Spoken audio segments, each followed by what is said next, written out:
Baik, selamat pagi. Pada pertemuan hari ini kita akan membahas materi bab 2 ekonomi bisnis, yaitu menganalisis kelangkaan.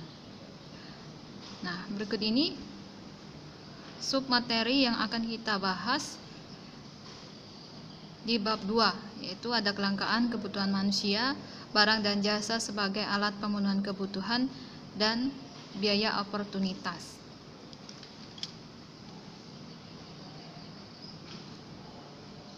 Pada pendahuluan saat ini kelangkaan semakin sulit dihindari seiring dengan perkembangan zaman. Tentunya ada hal-hal lain yang turut mengaruhi tingginya kelangkaan saat ini. Untuk mengatasi masalah kelangkaan, kita harus mengetahui lebih dulu berbagai faktor penyebab kelangkaan. Nah, kelangkaan atau scarcity adalah kondisi ketika sumber daya ekonomi terbatas untuk memenuhi kebutuhan, sedangkan kebutuhan manusia tak terbatas. Kelangkaan semakin nyata ketika manusia memanfaatkan sumber daya ekonomi seperti sumber daya alam, tenaga kerja, modal, dan keterampilan kewirausahaan.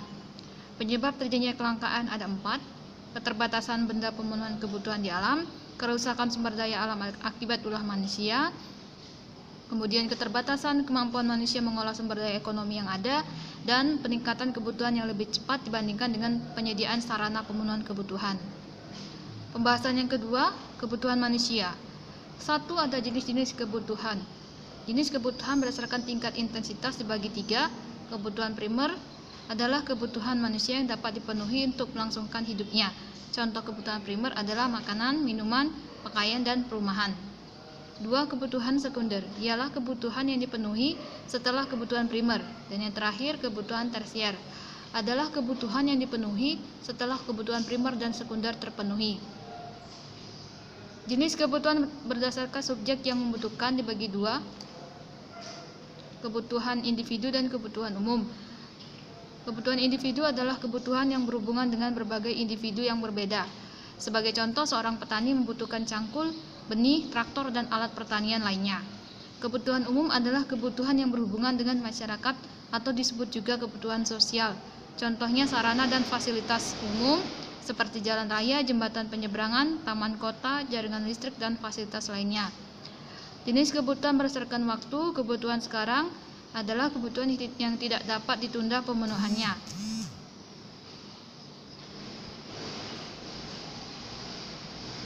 Dan harus dilakukan saat ini. Contohnya, orang yang lapar harus segera makan dan orang sakit harus segera berobat.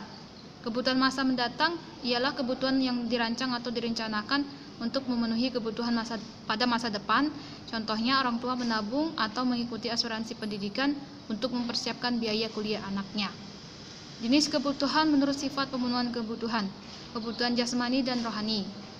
Kebutuhan jasmani adalah kebutuhan yang berhubungan dengan tubuh manusia. Contohnya pakaian, minuman, makanan, dan obat-obatan, berobat atau dirawat di rumah sakit. Kebutuhan rohani, kebutuhan yang berhubungan dengan kejiwaan seseorang. Sebagai contoh, agar dapat bekerja lebih baik, pegawai perlu mendapat nasihat, motivasi, dan latihan yang berhubungan dengan pengembangan kepribadian ataupun keahlian kerja. 2 faktor-faktor yang mempengaruhi kebutuhan. Pertama, lingkungan. Lingkungan merupakan faktor penyebab pertama yang mempengaruhi perbedaan kebutuhan manusia. Sebagai contoh, orang yang tinggal di daerah yang beriklim dingin cenderung menggunakan pakaian tebal dan makan makanan yang berkalori tinggi agar badan mereka tetap hangat. Kemudian ada agama. Agama merupakan salah satu faktor pembeda kebutuhan individu. Sebagai contoh, orang yang beragama Islam membutuhkan Al-Quran, sajadah, dan tasbih untuk beribadah. Di lain pihak, penganut agama Hindu menggunakan bunga, dupa, dan perlengkapan lainnya untuk melaksanakan ritual keagamaan. Ada juga kemajuan peradaban. Kemajuan peradaban yang berbeda di tiap wilayah juga menyebabkan perbedaan kebutuhan. Sebagai contoh, pada masa lalu masyarakat cenderung berpakaian sederhana dan mengonsumsi umbi-umbian ataupun ketela sebagai makanan pengganti nasi. C. Barang dan jasa sebagai alat pemenuhan kebutuhan. Jenis-jenis barang berdasarkan cara memperolehnya dibagi 2, barang ekonomi dan barang non-ekonomi. Barang ekonomi adalah barang yang didapat dengan cara mengorbankan sesuatu untuk mendapatkannya. Contohnya, barang ekonomi antara lain pakaian, aksesoris, dan peralatan elektronik. Sedangkan barang non-ekonomi adalah barang-barang yang didapat tanpa pengorbanan atau biaya. Beberapa contoh barang bebas adalah sinar matahari, air sungai, pasir di pantai, dan udara. 2. Kegunaan suatu barang. Kegunaan bentuk atau form utility adalah kegunaan yang muncul setelah suatu barang diubah bentuknya.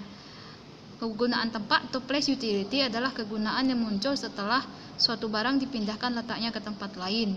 3. Kegunaan waktu atau time utility adalah kegunaan ketika digunakan tepat waktu. Yang 4. Kegunaan milik atau ownership utility adalah kegunaan barang yang muncul ketika barang tersebut telah dimiliki.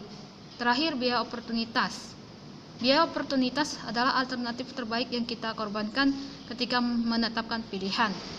Nah, materi ini sudah dibahas pada bab 1 sebelumnya. Baik, sekian materi kita hari ini. Jangan lupa dibuat ringkasan materinya, dipahami dan dipelajari dengan baik materi hari ini. Jangan lupa juga absen di Google Classroom. Sekian temuan hari ini. Sampai ketemu lagi di pertemuan kita selanjutnya.